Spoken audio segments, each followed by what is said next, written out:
안녕하십니까? 네. 자, 오늘은 117페이지 철골 구조 파트부터 보도록 하겠습니다. 철골 구조. 철골 구조는 기본 두 문제 정도가 많이 출제되는 파트에 해당이 됩니다. 철골 구조가 우리 시험 범주에 들어가게 된 것은 아파트가 이제 고층화되면서 철골뼈대로 건축하는 경우가 있기 때문에 이 철골 구조 파트가 시험 범위에 들어가게 되었습니다. 그래서 이 철골은 보통 현장에서 현강 보통 페이지 몇 페이지였죠? 써놓고 해야지. 늦게 오신 분들이. 그래서 이 철골 구조 파트.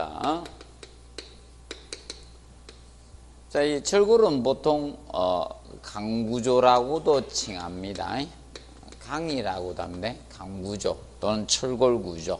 보통 H형강 같은 형강이나 이런 강간 등을 용접이라든지 이 고장력 볼트나 이런 것을 이용해서 짜 맞춘 구조가 철골 구조가 됩니다.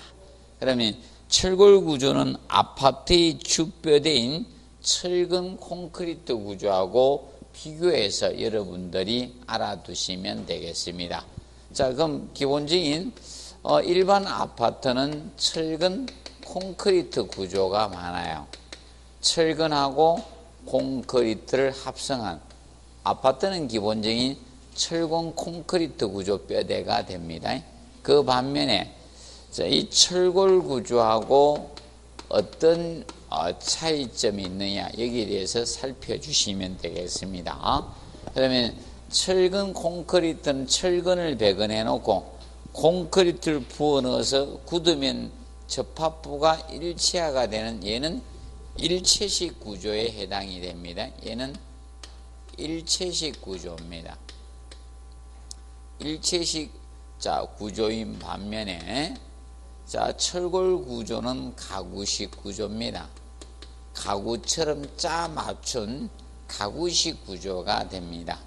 그렇다 보니까 얘가 공사 기간이 길어요. 얘는 일체식 구조는 공사 기간이 길게 소요되죠. 그 반면에 철골 구조는 공사 기간이 짧습니다. 그래서 철골 구조는 이 빌딩과 같이 수익성에 많이 사용됩니다. 그래서 철골 구조는 빨리 집을 짓고 있죠. 빨리 분양을 할 수가 있다는 겁니다. 대신에. 그러면 보통 철근 콘크리트 지으면 한 2, 3년, 3년 정도 걸리는데 철골로 지어버리면 몇 개월이면 뚝딱 다 지으니까 빠르게 이제 됩니까? 분양을 해서 임대료를 받을 수 있기 때문에 이 철골 구조가 빌딩에 많이 활용이 되는 거예요. 보시면 되겠고, 그래서 얘는 공사 기간이 긴 반면에 얘는 공사 기간이 짧습니다. 그리고 철근 콘크리트가 철거 해체가 얘는 어렵습니다. 철거 해체가 어렵습니다. 그래서 여러분들 보시면 철거하다가 붕괴된 사고 있죠? 종로의 어느 부분에 철거에다 이제 붕괴된 사고가 생기니 바로 이거 철근 콘크리트 구조이기 때문에 그래요. 그래서 이제 무식하게 포크레인 올려가지고 있죠. 퉁퉁 두드려가지고 깨는 되고. 근데 철골 구조는 어떻게 됩니까? 얘는 철거 해체가 용이하잖아요. 특히 철거 해체가 용이하다. 쉬운 반면에 그리고 철골 구조는 재료를 재사용을 많이 하잖아요. 철거 해체가 용이하면서 재료를 갖다가 재사용을 할 수가 있는 거예요. 철골 구조적인 측면은 재사용을 할 수 있고, 그 다음에 이 철근 콘크리트 철골 구조 중에서 이겁니다. 얘는 철근을 콘크리트가 피복을 하고 있기 때문에 얘는 내하 됩니다. 내하적이라는 것은 하재에 견딜 수 있는 성질을 내하성이라고 합니다. 내하 구조가 됩니다. 그리고 내구 원래 품질 그대로 변형 변질 없이 오래 견딜 수 있는 성질을 무슨 성? 내구성, 내구적인 개념이 됩니다. 그리고 내진, 다 돼요. 지나 진동에 저항할 수 있는 구조가 된다는 겁니다. 철근 콘크리트는. 그 반면에 철골 구조는 내지는 돼요. 자체적으로 내진 구조는 되지만, 자, 이 철은 900도씨 이상의 하재 온도에 도달하면 인장 강도가 제로 상태가 되어버려요. 강도가 제로 되기 때문에, 자, 9.11 테러로 붕괴된 무역센터 건물이 붕괴된 이유가 그거예요. 하재로 인해서 몇 개층 기둥이 녹아버린 거예요. 그래서 위에 무게가 친 거죠. 그래서 얘는 우리가 알아두실 것이, 자, 내하는 되지 않습니다. 내하나 내구적인 구조는 자체적으로 될 수가 없는 거예요. 자체적으로 될 수가 없습니다. 그래서, 자, 보통 이거죠. 철골 구조가 내하 구조가 되기 위해서 무엇이 필요하다? 내하 피복. 내하 피복을 우리가 해줘야 되는 거야. 피복을 해주고 내구적이지 못하기 때문에, 자, 녹막이칠을 해줍니다. 녹막이칠을 우리가 들어갑니다. 철은 어떻게? 녹습니다. 강은.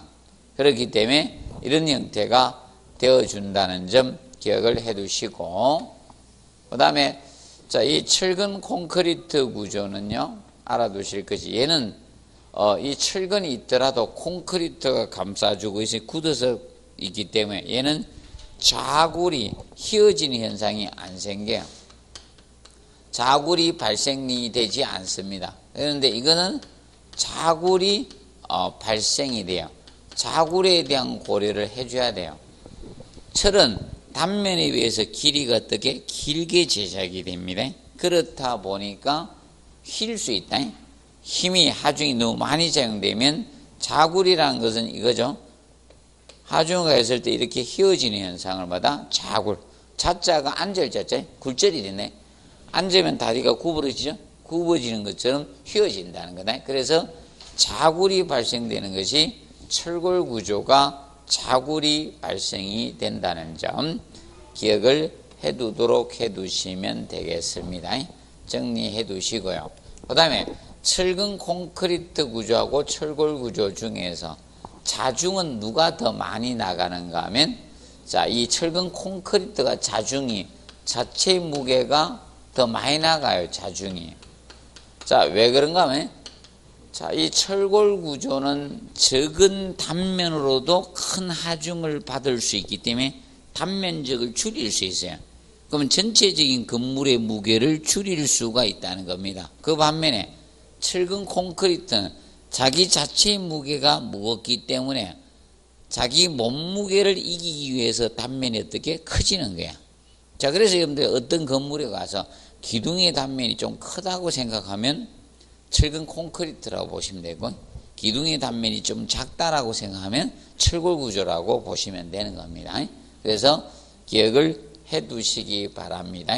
철골 구조하고, 자, 그리고 얘는 뭡니까? 콘크리트는 뭡니까? 시멘트, 모래, 자갈을 배합을 해서 뭐가 됩니까? 물로 반죽을 해야 됩니다. 그렇다 보니까 물을 사용하는 공정을 가지죠. 그럼 얘는 무엇이다? 습식 구조예요.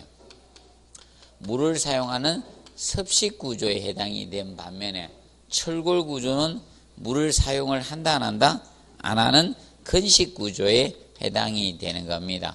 결과적으로 계절의 영향을 누가 많이 받을 수밖에 없다?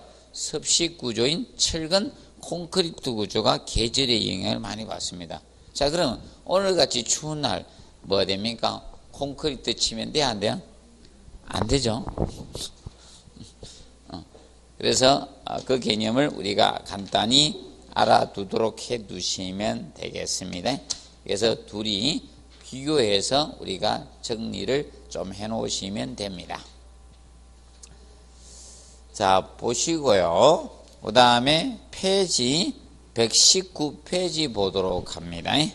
119페이지 거기 보시면 상당히 건축 구조형 강제의 종류가 나오는데, 자, 이 강제의 종류를 다 암기하실 필요는 없고요. 자, 그래서 거기에서 3번에 강간하고요. 페이지 119페이지. 자, 강간. 강간은, 파이프형이죠.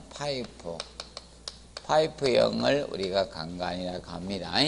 그래서 어떤 형태인가 하면, 자, 이런 형태입니다. 이렇게 둥글게 된 거예요. 파이프처럼.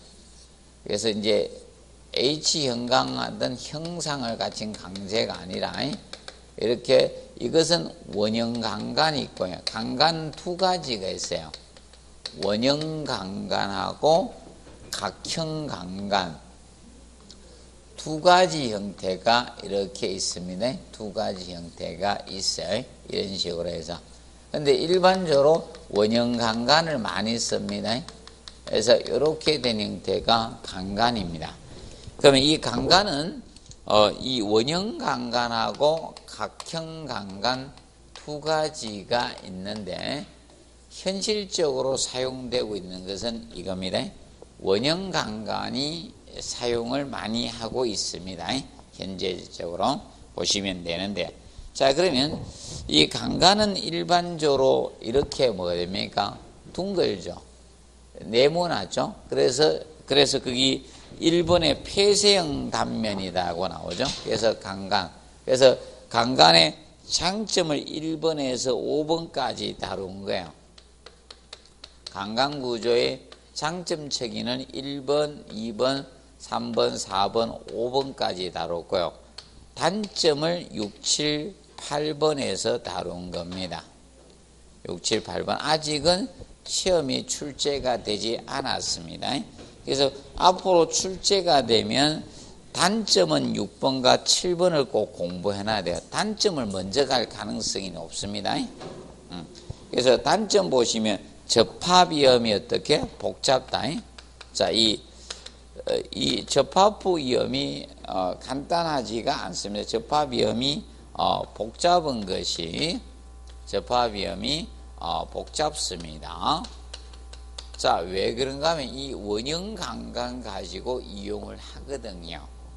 근데 용접밖에 안 되는데 왜 그런가 하면 이거죠. 만약에 부재를 이렇게 해서 수직 부재가 있고 수평 부재 용접을 한다. 그러면 만약에 경사재가 온다 가정합시다. 이 경사재가 만나게 되면 이 부분에 굉장히 용접이 복잡해질 수밖에 없다. 자, 왜 그런가 하면 파이프잖아요. 파이프 형태를 둥근 걸 이렇게 용접을 해야 돼요. 그러면 절단하기도 어떻게? 어려울 수밖에 없다. 그래서 거기 7번에 이연부의 간의 신속한 절단 가공이 어떻게? 어렵다는 거야. 이런 절단 가공도 어렵고, 이런 이 접합위험이 복잡한 것이 특징인 단점이 된다는 점을 우리가 알아두시고요. 장점에서 폐쇄형이잖아. 둥글고 네모나니까 폐쇄형이죠. 폐쇄형 단면으로서 폐쇄형 단면이다 보니까 똑같죠. 양쪽이 대칭형이 되다 보니까 강도의 방향성이 있더라 없더라? 없다라는 겁니다. 강도의 방향성이 없다. 폐쇄형 단면으로서 강도의 방향성이 없다는 거예요. 어디에서나 작용하나 동일하다는 겁니다. 예를 들어서 이거죠. 이쪽에서 힘이 작용하든 이쪽에서 힘이 어느 쪽에서 힘이 작용해도 관계없죠. 방향성은 없다는 겁니다. 그래서 장점에서는 1번이 가장 중요합니다. 얘가 1번이 제일 중요한 거라고 보시면 되고, 그 다음에 자굴에 대해서 일반 형광보다 강해요. 형광. 자, 그러면 여러분들이 이렇게 강간하고 4번에 뭡니까? 형광하고 조금 비교하면 되잖아요. 형광하고 밑에 보시면 형광이죠. 형광은 보통 H형광인 I형광 같은 거 많이 쓰죠. 영어 알파벳 H처럼 생기면 무슨 형광? H형광이고, 이렇게 해서 H형광 개념하고 이렇게 형광이 있을 거다. 이렇게 형광이 있습니다. 그럼 여러분들이 주변에서 많이 보는 게 이 형광이거든. 여러 가지 단면 형상을 가지는 강제를 줄여서 뭐다? 형광이라고 해요. 여러 가지 단면 형상. 영어 알파벳 H는 H 형광이 되는 거고, 영어 I자처럼 생겼으면 뭐다? I 형광. I 형광은 이겁니다. 프렌지가 작고, 이렇게 된 건 영어 I자처럼 생겼죠. 이건 이제 I 형광 개념이 되는 거예요. 그래서 단면 형상이 여러 가지 단면 형상을 가지는 강제를 우리가 형광이라고 합니다. 이거는 이제 I 형광 개념이 되는 거예요. I 형광. 그러면 지금 현재 형광은 자 이겁니다. 이게 폐쇄형 단면이 아니잖아요. 개방형이잖아요. 그런데 강간은 어떻게? 폐쇄형이잖아요. 맞죠? 폐쇄형이고. 그래서 얘는 폐쇄형 단면, 개방형 단면이죠. 형광은 개방형 단면이라는 거예요. 개방형 단면이고요. 그 반면에 얘는 강도의 방향성이 있어요, 없어요? 있죠. 자, 이렇게 작용하는 거하고 이렇게 작용하는 거 틀려집니다. 버티는 것이. 사람도 있잖아요. 사람들이 딱 서 있을 때 앞뒤에서 밀 때 하고 있죠. 좌우에서 밀 때 틀려지죠. 우리는 보통 어디에서 밀면 약해집니까? 그래서 서로 마주보고 손뼉치기 하죠. 요리가 좀 약하잖아. 옆으로 치는 건 강해요. 맞죠? 옆으로 막 치면 막 진짜 강합니다. 버티려고 하는 게 맞죠? 근데 앞뒤로 잘 넘어가서 탁 치면 맞죠? 강도의 방향성이 있거든요. 형광은 이제 개방형 단면으로서 강도의 방향성이 있어요. 강도에 얘는 방향성이 있고요. 방향성이 있는 반면에 자 강간은 강도의 방향성이 있다 없다? 없습니다. 그리고 두 번째 보면 자굴에 대해서 이 자굴의 얘가 더 강해요. 자, 자굴은 앉을 자자라고 해서 자굴. 자, 왜 그런가 하면 보통 이거죠. 어떤 자 부재가 있을 때 상부에서 힘을 작용되면 어떻게 휘어버립니다. 이게 뭐다? 자굴이에요. 압축력이 작용되면요. 누르는 힘이 작용되면 힐 수밖에 없습니다. 이걸 뭐라 한다? 자, 앉을 자자 굴절된다. 그게 앉은 거죠. 앉은 모양의 굴절이 생긴다. 그래서 뭐라 한다? 자굴이라고 해. 자굴. 그럼 자굴은 이것도 자굴이에요. 내가 살이 좀 쪄가지고 옆에 어떻게 됩니까? 옷 입었는데 툭 튀어나온 거 있죠? 살이 볼록 튀어나오죠? 이것도 뭐다? 자굴이에요. 자굴. 그리고 이마의 주름살도 자굴이에요. 이마에 주름살이 생기는 건 왜 생깁니까? 눈썹을 어떻게? 쉽게 뜨니까. 이마에 뭘 한다? 압축력을 가하는 거죠, 맞죠? 그래서 주름살 지는 그것도 자굴입니다. 이마에 주름살이 자굴 현상이에요. 그러면 간단해요. 이마에 주름살이 안 지게 하는 방법은 이거예요. 눈썹을 치켜 뜨지 어떻게? 않으면 됩니다. 이거 여기에다 힘주는 분 있죠? 이 눈썹에다가 거의 자굴 생깁니다. 그래서 저는 절대로 눈썹을 치켜 뜨지 않습니다. 잘 알고 있기 때문에 무단한 노력으로 눈썹 절대 안 치켜 뜹니다. 여러분들은 자주 치켜 뜨죠? 자, 그래서 이런 자굴에 이게 강해요. 근데 이게 자굴에 약해요. 자굴이. 그래서 이것이 자굴에 일반적으로 강합니다. 자굴에 강하고 자굴이 생기는 것은 이제 그래서 이제 자굴 방지에 얘가 조금 더 유리합니다. 얘가 자굴 발생이 더 많아요. 발생이 더 많다라고 보면 자굴 발생이 많이 생긴다. 많이 발생한다라고 보시면 돼요. 그러면 똑같은 힘을 가하면 얘는 자굴 안 생기고요. 얘는 자굴 생깁니다. 그래서 더 강한 힘을 가해야지 어떻게? 얘가 자굴이 생깁니다. 자굴 생기긴 생기도 조금 더 유리하다라고 보시면 되겠습니다. 정리해 두시고. 자, 그 다음에 이제 일반적으로 이제 이겁니다. 얘가 살두께가 4번 알아두세요. 살두께가 얇습니다. 얘가 살두께가 두꺼워요. 그래서 살두께는 얘가 두껍습니다. 살두께적인 측면은. 그래서 둘이 비교했을 때 누가 더 가벼워진다? 얘가 가볍습니다. 왜? 얘는 적은 단면으로 큰 하중을 받을 수 있기 때문에 무게를 줄일 수가 있어요. 그래서 나중에 여러분들 저기 가보시면 얘가 경량이고 얘가 조금 더 중량이에요. 지금 KTX 역사가 새로 지어진 데 가보면 거의 다 이걸 썼어요. 강강구조를 쓰게 많이 만들어 놨어요. 그 대합실 큰 공간에다가. 그래서 지금 현재 밑에 부분 있죠.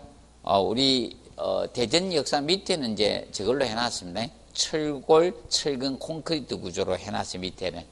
위에는 아마 이걸로 갈 거예요. 이걸로.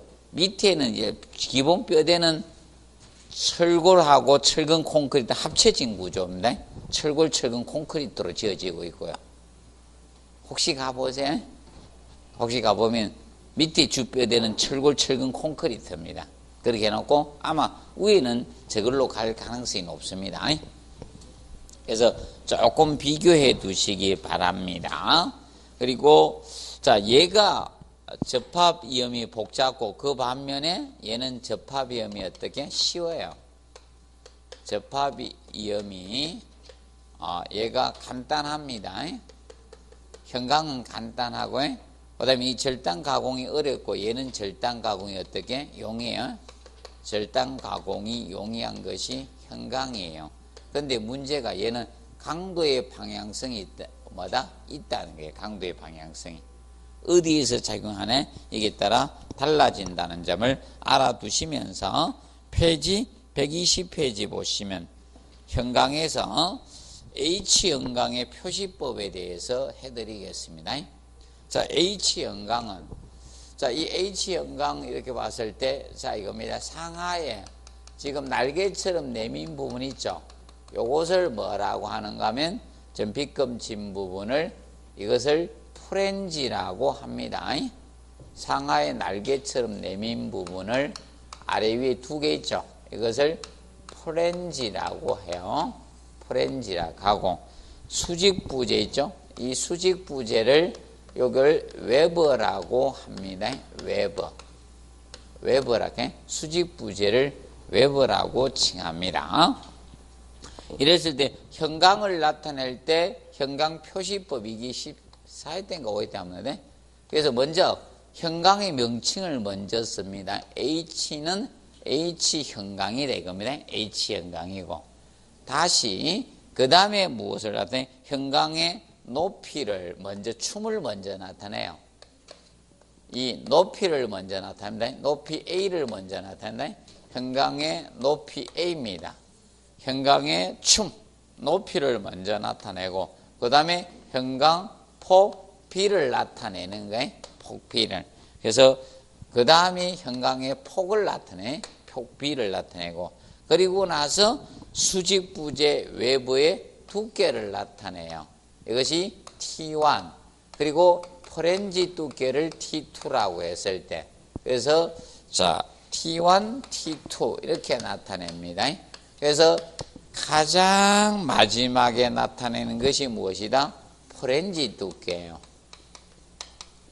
자, 프렌지 두께를 가장 늦게 나타내요.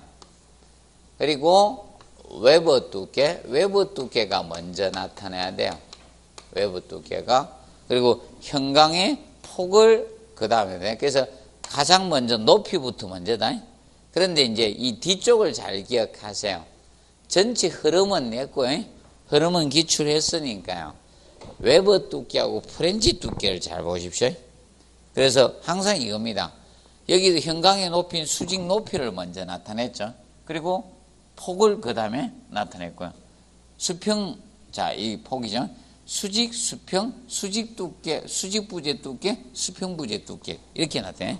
수직, 수평, 수직, 수평. 이렇게 갑니다. 그래서 제일 먼저 뭘 나타낸다? 형광의 명칭을 먼저 나타내고. 그러면 I 형광이면 I자를 쓰고요. 형광이 뭐다? 명칭을 먼저 나타내요. 형광의 명칭이 먼저고, 형광이 뭐다? 높이 A를 나타내고, 형광의 폭 B. 맞죠? 형광의 폭을 나타냅니다. 그리고, 뭐다? 웨버 두께, 그리고 마지막이 프렌지 두께로 나타낸다는 점을 기억을 해 두시면 되겠습니다. 그리고 120페이지 보면 강제의 재질 표시가 나오는데, 자, 강제의 재질 표시에서 유일하게 나왔던 게 SS입니다. 스틸 스트럭처, 일반 구조용 아변 강제 무엇입니까? SS를 찾는 유형이 문제가 기출이 됐습니다. 그래서 SS, SM, SN 개념이 있죠. 그래서 SM을 조금 기억해 놓읍시다. 용접 구조형 아변 강제를 뭐다? SM이라 해요. 스틸 머린. 원래 머린 개념이 영어 M자는 머린의 약자 M을 땄는데, 머린은 원래 선박이에요, 선박. 선박이 용접에 의해서 만들어지잖아요. 그래서 SM이라고 칭하죠. 용접 구조형 아변 강제. 그래서 우리는 봐두실 그 밑에 보시면 참고 사항에 강제 SM490A라고 나오죠. 그러면 강제 SM490A다 이렇게 표현하죠. 그러면 앞에는 강종을 나타낸 겁니다. 어떤 종류의 우리가 강제인가를 나타낸 거예요. 그러면 SS를 쓸 수도 있는 거고 뭐다? SM을 쓸 수도 있고 SN을 쓸 수도 있는 겁니다. 그러면 얘는 일반 구조형 아변 강제, 이거는 용접 구조형 아변 강제, 이거는 건축 구조형. 스틸 U 스트럭처에서 SN을 쓴 겁니다. U자 N을 딴 거예요. 자, 그러면 그 다음에 나타내야 될 것을, 이것을 항상 명심하세요. 이 수치는 최저 인장 강도를 나타내. 인장 강도. 자, 인장 강도라는 것은 뭔가 하면 이것을 인장 강도라고 해. 철을 잡아 당겼을 때 떨어질 때까지 견디는 강도야. 떨어질 때까지. 그것이 무슨 강도? 인장 강도라고 해. 떨어질 때까지 견디는 강도를 무슨 강도? 인장 강도라고 해. 인장 강도. 그래서 최저 인장 강도가 바로 490 뉴턴 퍼 제곱미리다 이겁니다. 제곱미리당 490 뉴턴 힘을 받는다. 그래서 뉴턴 힘을 이야기하고 있습니다. 제곱미리당 400. 그래서 이걸 다르게 나타내면 490 메가파스칼입니다. 메가파스칼. 490 이거는 메가파스칼로 읽으시면 돼요. 그래서 최저 인장 강도를 나타내는. 그래서 명심하세요. 여기 나오는 수치, 철골에서 나오는 수치 개념은 바로 인장 강도를 나타낸다. 그런데 그래서 강제 철골에서는 이렇게 나타내는데, 자, 철근은 차이가 있습니다. 철근. 자, 철근에서는 이렇게 표기하겠죠. SD 이렇게 예를 들어서 400이었다. 이렇게 철근에서는. 그러면 SD는 디포맨드 스틸바의 약자 따서 무슨 철근? 이형 철근을 나타내는 거고, 만약에 SR을 쓰게 되면 라운드 스틸바의 원형 철근을 나타내는 게 원형 철근이고, 만약에 HD를 쓰면 고장력 이형 철근이라 했겠죠. 그런데 나중에 여기에 뒤에 나타내는 수치, 철근에서 이 뒤에 나타나는 이 수치는 무슨 강도다? 이것은 항복 강도예요. 항복점에서 받을 수 있는 항복 강도예요. 이것은 인장 강도가 아니다. 철근에서는 인장 강도를 나타나지 않습니다. 자, 어디에서는 강제 철골에서는 뭘로 나타내고 인장 강도를 나타내지만, 철근은 왜 항복 강도를 나타내는, 인장 강도를 나타내지 않고, 철근은 혼자 만들어질 수는 없잖아. 누구하고 같이 만들어진다? 콘크리트하고 합성돼야 돼요. 콘크리트. 그러면 철근이 그러면 항복점에서 받을 수 있는 강도 항복 강도거든. 그러면 항복점을 넘어서면요, 철근을 잡아 당겼다 놔버리면 원상 회복을 안 씁니다. 안 되도록 가요. 그러면 철근에다 하중을 가했다 항복 강도보다 덜 가하죠. 그러면 철근이 힘을 제공 원상 회복을 합니다. 되돌아갑니다. 약간 늘어났다가 되돌아가는데 우리도 이거죠. 되돌아가는 게 있고 안 되돌아갈 때 있죠. 그래서 이분들은 술을 좀 끊어야 돼. 어느 날부터 기억이 없더라. 맞지? 자기 기억을 되찾으려고 누구한테 물어보는 분도 있죠. 술 먹고 나서 어느 때 필름이 끊겨가죠. 그분은 이미 무슨 강도를 넘었다? 항복 강도를 넘었어요. 그래서 되돌아갈 수 없는 길을 넘었습니다. 그래서 조심하셔야 돼요. 한 방에 가십니다.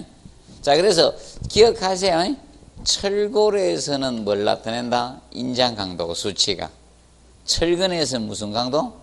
항복 강도. 항복점에서 받을 수 있는 강도가 항복 강도예요. 그러면 항복점 이하에서는요, 철근의 하중을 잡아당겼다 놔버린 원상을 회복을 하지만 항복점을 넘어서면 원상 회복을 안 합니다. 늘어난 그대로 있는 게. 그러면 철근도 사실상 이거죠. 항복 강도보다 인장 강도가 많이 받을 수 있는 거예요. 떨어질 때까지 더 많이 받을 수가 있습니다. 뭐 대략 강제는 이 정도 돼요. 인장 강도의 약 70% 정도가 항복 강도예요. 항복 강도. 그렇게 보시면 됩니다. 자, 간단히 알아두시기 바랍니다. 자, 그리고 121페이지에서 뭐 접합 부분이 나오는데, 자, 이 접합 쪽에서는 우리가 알아두실 것이, 접합이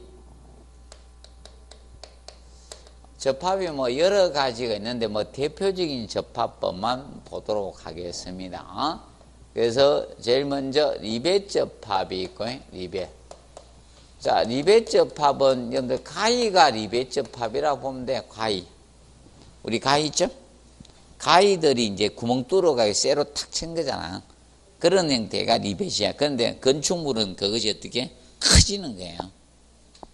그래서 이제 리벳 접합이 있고, 그 다음에 일반 볼트 접합이 있고요. 고장력 볼트가 있고, 고장력 볼트 접합이 있고요. 그 다음에 무엇이 있는가 하면 용접 접합이 있습니다. 자, 그런데 여러분들 명심할 것 제일 중요한 것은 여기에서는 대장은 얘야. 용접 접합이에요. 무조건. 용접이 대장입니다. 용접이. 항상 기억할 건 누가? 용접이 1순위예요. 얘가 가장 중요해. 얘가 1순위고 고장력 볼트 접이 2순위로 보면 돼요. 2순위는 잘 밀립니다. 그래서 누굴 가장 잘 본다? 용접. 이게 제일 중요한 겁니다. 얘가. 용접 접합이. 자, 그러면 이 접합들은 이겁니다. 자, 리벳 접합이든 리벳이나 볼트나 고장력 볼트를 끼워서 체결을 해야 되잖아요. 그래서 지금 현재 거의 건축물 지을 때 쓰고 있는 건 이 두 가지라고 보면 돼. 얘들 두 가지를 쓴다라고 보시면 돼. 이 두 가지 많이 씁니다. 자, 그러면 리벳 접합하고 자, 이 볼트 접합과 여기에 대해서 살펴보도록 하겠습니다. 자, 그러면 보통 리벳이나 볼트나 고장력 볼트는 끼우기 위해서 구멍 뚫기가 필요하죠. 얘는 리벳 접합이나 볼트 접합은 고장력 볼트는 구멍 뚫기가 필요해요. 근데 용접은 구멍을 뚫을 필요가 있다 없다? 없습니다. 그래서 얘는 단면결손, 구멍을 뚫지 않기 때문에 단면결손이 없는 거예요. 단면결손이 없습니다. 없기 때문에 재료가 어떻게 절약을 할 수가 있는 거죠. 재료 절약을 할 수가 있는 겁니다. 그런데 얘들은 어떻게 구멍 뚫기를 해야 돼요. 리벳이나 볼트나 고장력 볼트를 끼워서 작업을 하다 보니까 구멍을 뚫어야 되니까 어떻게 재료가 절약이 된다 하면 OX, X입니다. 구멍 뚫기가 필요 없는 것이 리벳 접합이 됩니다. 리벳 접합 보시고. 자, 그 다음에 자, 이 리벳 접합하고 볼트 접합하고 고장력 볼트는 무엇을 끼워 넣습니까? 볼트나 이런 걸 끼워 넣어가야 접합을 하다 보니까 자, 이 접합을 할 때 이 총판의 두께의 제한이 우리가 제한이 있습니다. 리벳이나 볼트로 접합하는 총판의 두께의 제한이 있습니다. 접합 부재의 두께의 제한이 접합 부재의 자, 이 두께의 제한이 우리가 얘들은 있습니다. 이거하고 이건 있는데 얘는 두께의 제한이 거의 없습니다. 거의 없습니다. 두께의 제한이. 용착금수를 채워 넣어서 부착하기 때문에. 그래서 이 리벳이나 볼트나 고장력 볼트는 두께의 제한에 의해서 보통 직경의 총판의 두께가 리벳이나 이런 직경이 뭐다? 지름이에요. 지름. 자, 직경의 5배 이하의 제한이 옵니다. 5배. 이 세 가지는. 이 세 가지는 접합 부재의 두께의 제한이 온다는 점을 기억을 해 두시고요. 그 다음에 리벳 접합은 우리가 보실 때 얘가 전단 접합의 대표적입니다. 얘가 전단 접합이에요. 전단 접합법입니다. 리벳이 전단력을 받도록 우리가 설계한 접합법입니다. 자, 왜 전단 접합인가 하면 이겁니다. 이렇게 두 개의 부재를 이렇게 겹쳐서 여기에다 구멍을 뚫었어요. 여기다 이제 구멍을 뚫어가 원래 2개 이상 해야 되는데 하나만 그릴게요. 그러면 여기에다 리베팅을 해서 리벳을 가열해 가지고 뉴매틱 한 받침대 대서 햄마로 탁 때려가 리벳 모양 머리를 만들었습니다. 이 리베팅을 했습니다. 근데 힘이 작용하면 이 리벳이 무슨 힘을 받는다? 전단력을 받아. 이 리벳이 전단력을 받습니다. 리벳이 이 전단력을 받기 때문에 그러면 그 내부에는 전단 응력이 생기고 있는 거예요. 그러면 이 리벳에 전단력이 작용이 되는 거예요. 그래서 리벳이 전단 파괴되도록 설계하는 것이 기본 원리예요. 그러면 가위 있죠? 가위가 파손되면 가위를 연결했던 그 있죠? 그것이 파손돼야지 찢어지면 안 되는 거예요, 가위가. 그래서 리벳 내부에는 거기 저항하려고 하는 힘을 뭐라 했겠다? 응력이라 했겠죠? 내부에는 전단 응력이 생기는 거예요. 전단 응력이. 이 리벳 접합입니다. 근데 리벳 접합은 알아둘 것이 리벳을 가열해서 햄마로 때려가지고 어떻게 접합을 합니다. 그렇다 보니까 얘는 뭐가 됩니까? 소음이 커요. 소음이 큰 단점을 가지고 있고, 자, 그리고 얘는 시공이 어떤가 하면 자, 이거 검사법이 용이해요. 분량은 다 나타나. 검사가 용이합니다. 그래서 간혹 가다가 얼굴에 동양화치기 하면서 얼굴에 표정이 다 나타나는 분 있죠? 폐가 잘 들어오면 얼굴이 좋아지고 있죠. 간혹 가다 그런 분 있죠? 포카파에서 전이 안 돼가지고 기쁘게 어쩔 줄 모르는 사람 있죠. 그 앞에서 하면 다 죽죠. 자, 그래서 이 리벳 접합에 대해서는 뭐 요 정도면 혹시나 기억하시고 너무 열심히 하면 안 돼요. 그리고 볼트는 구멍 뚫어가 볼트를 끼워서 너트로 어떻게 스패너 이런 걸 쪼은 겁니다. 맞죠? 그래서 이제 이 볼트 접합은 알아두실 것이 이겁니다. 이거는 반복 하중을 받는 데는 사용해서 안 됩니다. 이 볼트 접합은 그래서 일반 중요 건물은 설치하지 않고 이런 가설 건축물이나 건축물은 두 가지가 있습니다. 영구 건축물하고 가설 건축물이 있어요. 그러면 쉽게 이겁니다. 자, 여러분들 모델 하우스 같은 경우 있죠. 견본주택은 존치 기간이 있잖아요. 그런 걸 무슨 거다? 가설 건축물. 존치 기간이 있으면 설정되어 있으면 그거는 가설이에요. 그런데 존치 기간이 무한대로 가면 그거는 뭐다? 영구 건축물이 되는 거야. 그러면 이런 건물은 영구 건축물이고 가설 건물은 조립한 것들 있죠. 철거 해체되는 것들. 그런 것들 뭐다? 가설 건축물. 그래서 이런 가설 건축물이나 아니면 가조임 이런 데 사용되는 거예요. 가조임. 가조임이라는 것은 본조임에 앞서서 구멍이 제대로 맞는지 안 맞는지 확인하기 위해서 쪼아주는 이것을 가조임이라 하거든. 가조임. 그래서 이럴 때 볼트 접합을 우리가 쓰게 됩니다. 그리고 고장력 볼트 접합이 얘가 유일하게 마찰 접합입니다. 얘가 마찰 접합입니다. 자, 이 고장력 볼트 접합은 마찰 접합으로서 이거는 부재 간의 마찰력으로 힘을 갖다가 전달하는 접합법입니다. 전달하는 접합이 마찰 접합 개념이 됩니다. 얘가 유일하게 마찰 접합이에요. 고장력 볼트가. 그러면 고장력 볼트 접합은 자 어떤 개념인가 하면 자 이런 형태가 고장력 볼트 접합입니다. 마찰 접합은. 자 지금 현재 두 부재가 서로 이렇게 맞대 놓고 여기에다가 저겁니다. 덧판을 이렇게 대요. 덧판을 대고 여기에는 이제 구멍을 뚫을 거 아닙니까? 구멍을 뚫어 가지고 구멍 뭐 대체로 2개만 볼트 줘올게요. 원래 많이 줘야 되는데. 자 그래서 여기에다가 고장력 볼트를 체결을 해 가지고요. 쪼는 거예요. 넣어 가지고 임팩트 렌치나 토크 렌치로 와셔너가 빡 쪼은 거예요.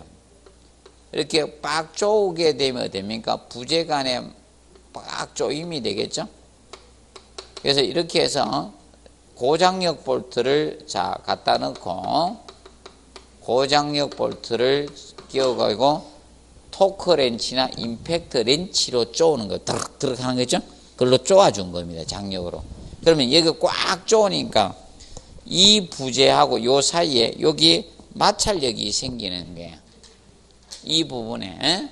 그럼 이 두 부재 여기 사이에 마찰력으로 힘을 우리가 전달하는 겁니다. 여기에 발생하는 마찰력으로 여기에 부재 간에 이 마찰력으로 힘을 전달하는 접합을 무슨 접합? 고장력 볼트 접합이 유일하게 마찰 접합이다. 그래서 주의할 것은 이 고장력 볼트의 제발 전달 능력 발생하지 않습니다. 그러면 이 고장력 볼트에 주의하실 것은 이 고장력 볼트에 전달 응력이 발생한다 하면 OX, X예요. 전달 능력 안 생겨요. 그러면 이 리벳이나 볼트 접합 있죠. 여기에 전달 능력이 생기는 거예요. 그러면 볼트나 리벳 접합하면 이 볼트나 리벳 여기 있죠. 여기에 전달 능력이 생겨요. 이거는 리벳이나 볼트가 전달 능력을 받아요. 명심하세요. 리벳 접합이나 볼트 접합은 얘들이 전달 능력을 받아요. 생깁니다. 내부에서 전달력을 받으니까. 거기 저항하려고 내부에 생기는 힘을 뭐다? 응력이라 칭합니다. 응력. 그래서 그 점에 대해서 우리가 알아두시면 되겠습니다. 그 점 봐두시고요. 기본적으로 알아두시면 된다. 그래서 125페이지에 보시면 고력 볼트 또는 고장력 볼트의 특징해 가지고 나옵니다. 접합부의 강성이 높아서 수직방의 접합부의 변이 거의 없습니다. 그래서 어디에 많이 사용되나? 자, 이 고장력 볼트 접합이 있죠. 얘가 고장력 볼트 접합 얘가 기둥과 기둥의 접합부에 많이 있습니다. 기둥과 기둥의 접합부 여기에 많이 있습니다. 접합부하고 보하고 보와 보의 접합부에 쓰는 거예요. 지금 현재 접합부에 이 고장력 볼트 접합을 하고 있어요. 그런데 이 용접 접합 있죠. 얘가 기둥과 보의 접합부에 쓰는 겁니다. 기둥과 보의 접합. 보의 접합부에 이 용접 접합을 하고 있는 거예요. 근데 옛날 과거에는 이걸 갔었어요. 리베팅 하다가 리벳 하면 어떻게 열을 가열해서 햄마로 때리다 보면 소음이 심해. 그래서 요새는 이걸로 가는 거예요. 그러면 과거에 여기 있다가 어떻게 이리 가는 거예요. 기둥과 기둥이나 보와 보의 접합은 과거는 얘고요. 현재는 뭐다? 고장력 볼트로 가면 얘를 하니까 아주 공사 시공 속도가 빠르거든. 기술력도 별 필요가 없어요. 자, 여러분 이겁니다. 작업자 있죠? 작업공에 가장 영향을 많이 받는 접합이 무슨 접합이다? 이거예요. 용접. 그 다음에 리벳이 작업자, 맞죠? 작업공의 이 숙련도가 가장 많이 좌우된 게 용접이잖아요. 맞죠?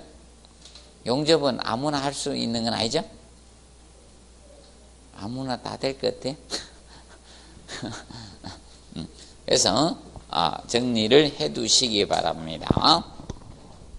그거 보시고, 그리고 이제 이거는 알아두실 것이 거기 5번에 현장 시공 설비가 간단해요. 렌치만 있으면 된 게 토크 렌치나 임팩트 렌치로 좋거든요.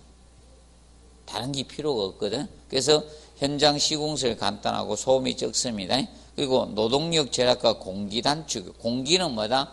공사 기간의 준말이라 했죠. 공사 기간을 줄여서 뭐다? 공기라 해요. 자, 그리고 고장력, 고력벌 전단 및 판재 지압응력 생기지 않습니다. 그래서 명심하세요. 전단응력 생기는 거는 어디에서 생긴다 했어요? 리벳 접합이나 볼트 접합이 전단응력이 발생해요. 항상 기억하세요. 고장력 볼트에는 전단응력 생기지 않습니다. 자, 그리고 페이지 126페이지 보시면 자, 용접 접합에 대해서 보도록 합니다. 자, 용접 접합의 특성가 나오죠. 특징이 여기에서 두 번이나 출제를 했습니다. 그래서 1번에서 4번까지가 장점입니다. 일체성과 강성 확보 가능하고요. 그 다음에 부재 간의 수밀성이 크고 사용 강제를 절약할 수 있다. 왜 그런가 하면 얘는 뭐를 뚫지 않는다 했습니까? 구멍 뚫기를 하지 않기 때문에 단면 결손이 없기 때문에 재료를 뭐 할 수 있다? 절약할 수가 있는 게 용접 접합 개념이 된다는 겁니다. 그래서 이거 가지고 한번 출제를 했었습니다. 그리고 자, 4번에 접합 부재의 두께 제한이 그래서 아까 접합 부재의 두께 제한은 누가 있다 했어요? 끼워가 하는 건 다 있다 했죠.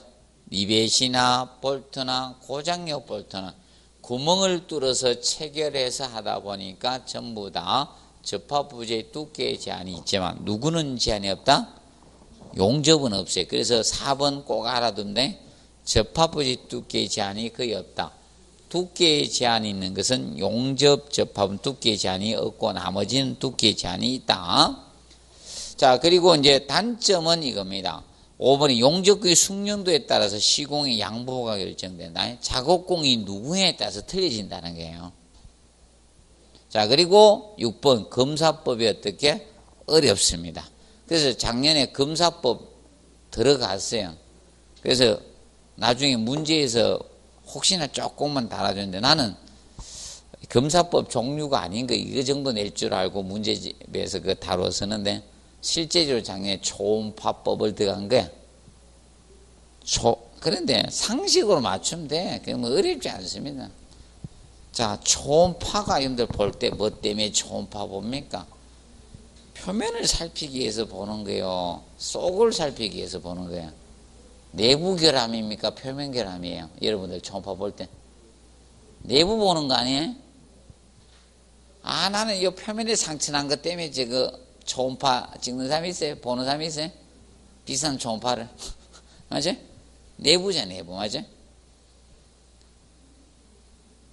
작년에 그게 답이야. 표면결함. 표면결함. 초음파 한 번만 찍어봤으면 다 맞춰. 저는 초음파 딱 한 번 찍어봤습니다. 한 번 찍어보셨죠? 저는 그때 18회 때 근육이 떨어져가지고 여기서 봤어요. 나중에 초음파. 네? 이미 당연한 거죠. 내부에 있어요, 외부에 있어요, 표면에 있어요. A가 표면에 있는 게 아니죠. 내부죠. 내부 결함, 내부를 살피기 위해서 하는 거죠. 그 상식 가지고 낸 거야, 작년에는. 초음파를 한 번 정도만 보신 분이면 충분히 맞출 수 있는 상식을 했어요. 그래서 검사법이 어렵다. 그러면 올해는 나올까요? 안 나올까요? 안 됩니다. 앞으로 초음파법도 방사선 투과법도 있고 침투 탐상법도 있고 뭐 분말 것도 있고 여러 가지 있습니다. 그런데 이제 검사법이 어렵거든 사실. 그리고 사실 그냥 판독을 누가 하느냐에 따라 또 틀리지냐. 근데 판독 있죠?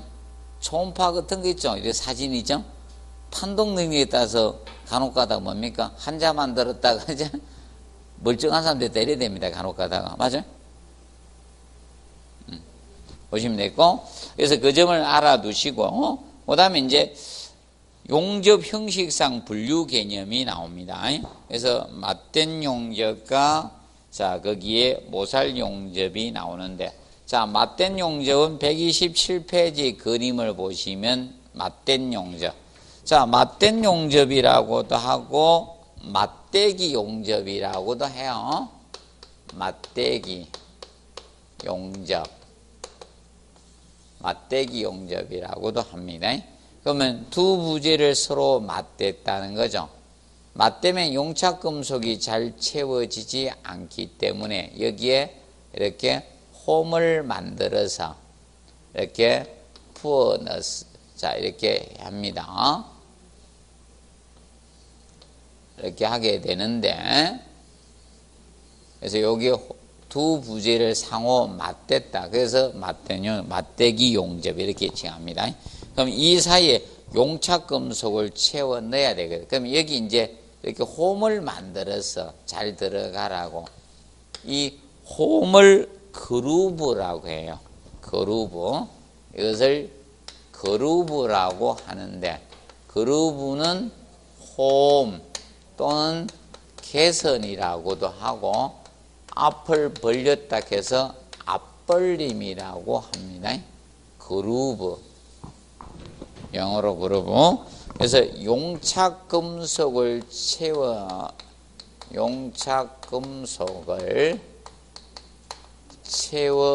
넣는 홈을 그루브라고 합니다. 그루브라고 하고, 그 그루브의 밑부분을 여기를 뭐라고 하는가? 루트라고 해. 이 부분을 루트라고 해요. 루트는 그루브, 홈의 그루브의 밑부분을 루트라고 칭합니다. 그러면 이 두 부재 사이의 간격을, 두 부재 사이 틈 사이 간격을 루트 간격이라고 해요. 두 부재 사이의 간격을 루트 간격이라고 합니다. 그리고 여기다 용착금속을 채워 넣기 위해서 밑에 뒷댐재를 대어줍니다. 그래서 거기 126페이지 디귿에 보면 뒷댐재 나오죠. 맞대기 용접에서 나옵니다. 그래서 뒷면에 받치는 겁니다. 그래서 이 용융금속의 용락을 방지할 목적으로, 그래서 그 체크하세요. 용융금속의 용락을 방지할 목적으로, 자, 이 부분에 되어준 이것을 뭐라 한다? 뒷댐재라고 합니다. 뒷댐재. 그래서 뒷댐재 알아두세요. 뒷댐재는 두 번째 그 디귿 뒷댐재 나오죠? 용융금속의 용락을 방지할 목적으로 루트 뒷면, 여기 루트가 여기라 했죠. 루트 뒷면에 대어주는 판을 뒷댐재라고 칭합니다. 뒷댐재. 기억을 해 놓으시고, 이때 봐두시고, 이때 여기에서 여기 있죠. 여기에서 여기까지가 홈의 깊이가 되는 거예요.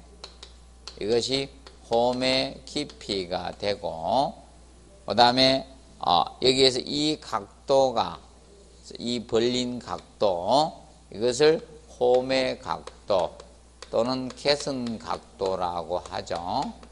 개선 각도라고 칭하는 겁니다.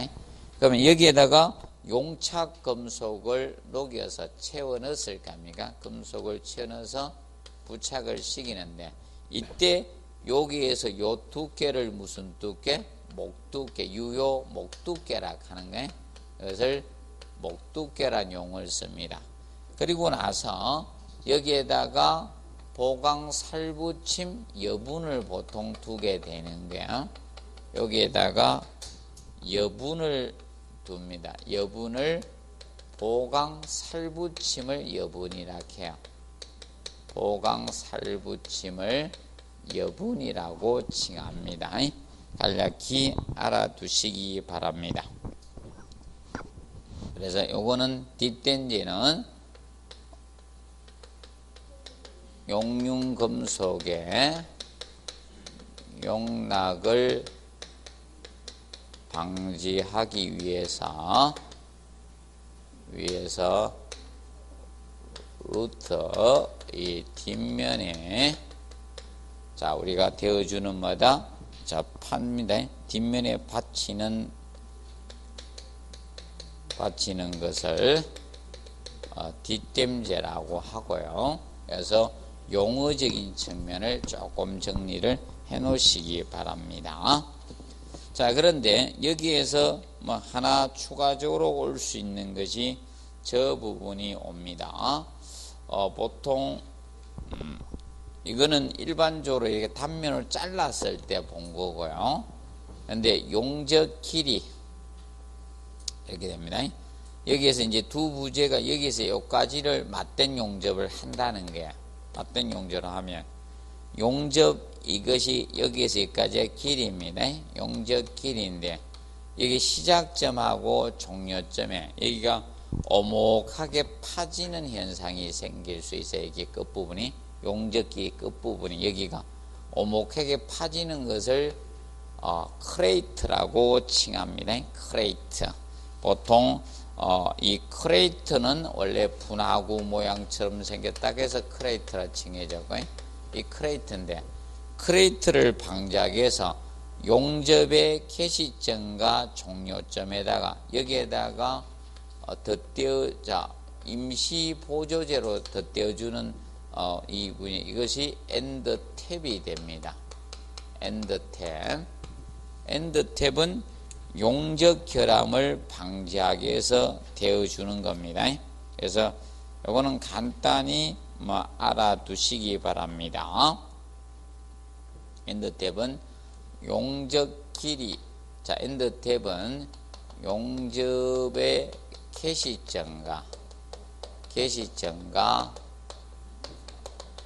종료점, 그럼 단부 쪽 되죠? 그래서 개시점과 종료점에 자, 설치하여 용접 결함을 방지하기 위한 보조제입니다. 용접 결함을 방지하기 위한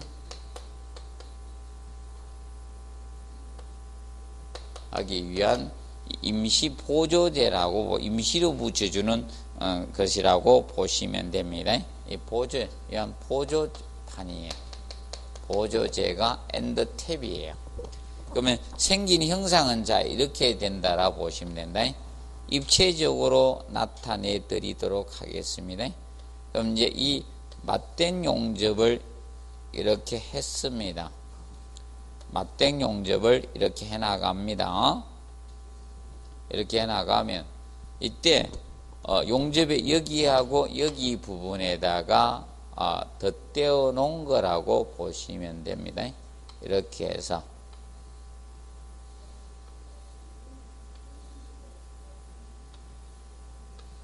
여기 부분에 이제 덧대어 놓은 부재라고 보시면 되는 겁니다.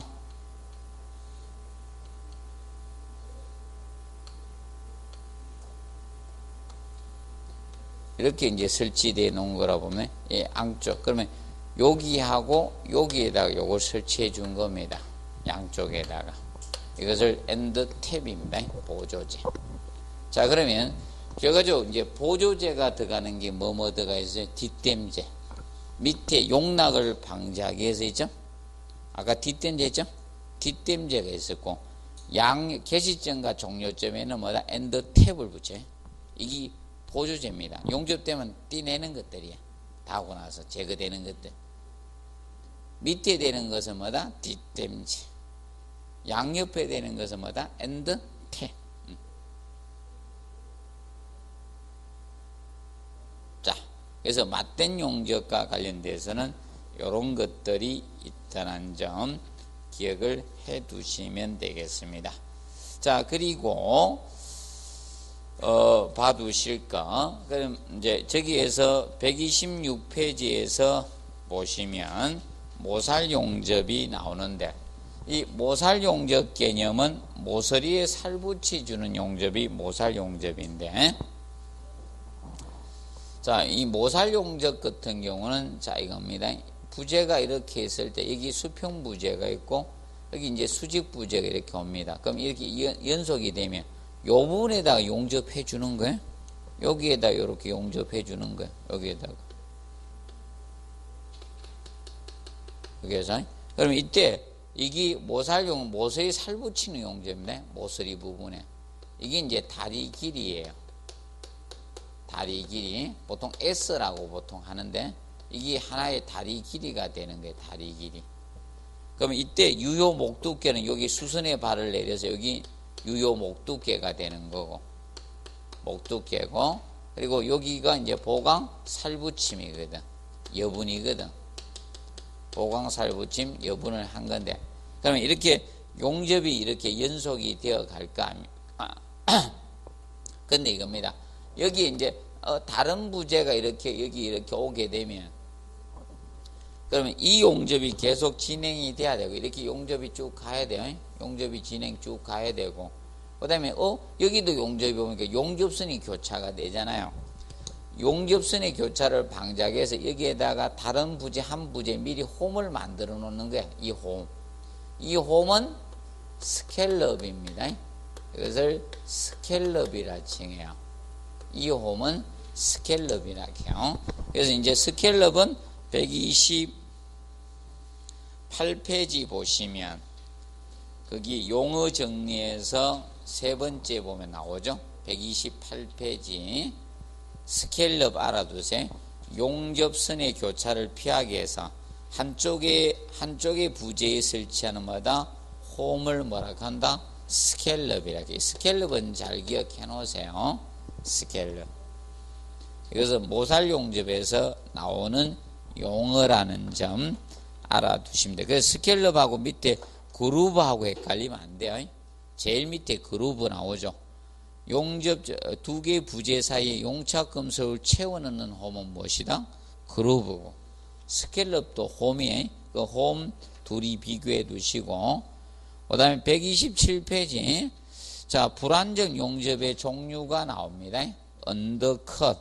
자, 이거는 16회 때 전반적으로 종합적으로 해서 출제가 되었습니다. 그래서 이 세부적으로 들어갈 가능성이 높다. 하나하나. 이제 이 5개를 서술해서 옳고 그름을 판단하는 것, 옳지 않는 것을 묻는 문제는 출제가 됐습니다.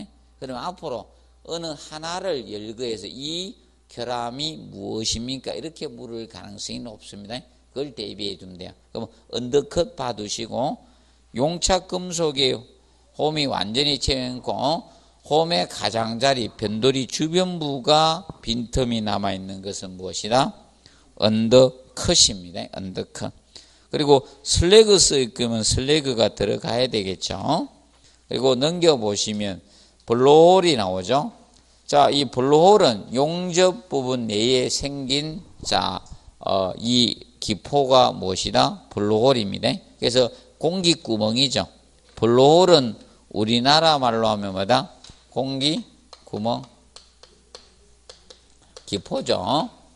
공기구멍 기포를 이야기하고 있고, 오브랩은 겹쳐지는 겁니다. 그래서 블로홀 잘 기억해 놓으세요. 언더컷하고 블로홀은 잘 보세요. 언더컷하고 블로홀 잘 보시고, 피트 봐두시기 바랍니다. 용접 부분 표면에 생기는 작은 구멍은 뭐다? 피트예요. 그러면 사실 블루홀이 뭐 하면서 부상하면서 생기는 현상이죠. 자, 보통 이 개념이 되는 거예요. 용접을 했을 때요. 용접을 이렇게 하게 되면, 용접이 있으면, 여기 이거죠. 여기 이제 기포가 공기구멍 블루홀이 있으면, 여기 굳어버리면 여기서 생기는데, 여기 위로 아직 용접은 안 굳었게 여기 솟아오르면서 탁 솟아오르면서 부상하면서 여기서 탁 터진 거야. 그러면 표면에 작은 구멍이 있으면 이것은 뭐다? 피트예요. 블루홀이 부상하면서 터진 게 피트의 개념입니다. 그런 거 보시고, 그 다음에 크레이트 부분 알아두시고, 용접끼리 끝부분에 오목하게 파진 것은 뭐다? 크레이트의 개념이 됩니다. 그래서 그리고 용접 시공 일반상 있죠? 129페이지 이 시방서 내용이에요. 시방서 내용인데 작년에 제가 저거 딱 하나만 보자고 했어요. 거기 130페이지 티그세 부재이음은 용접과 볼은 원칙적으로 병용해서는 안 됩니다. 불가피에 병용할 때는 뭐하고 용접 후에 볼트 조이는 건데 이거 가지고 틀리긴 했던 거예요. 유일하게 요것만 봐도 잡겠잖아요. 접합에 대해서. 자, 올해는 볼 필요 없어요. 올해는 볼 거 없고요. 올해 볼 필요 없어요. 그것도 보지 마세요.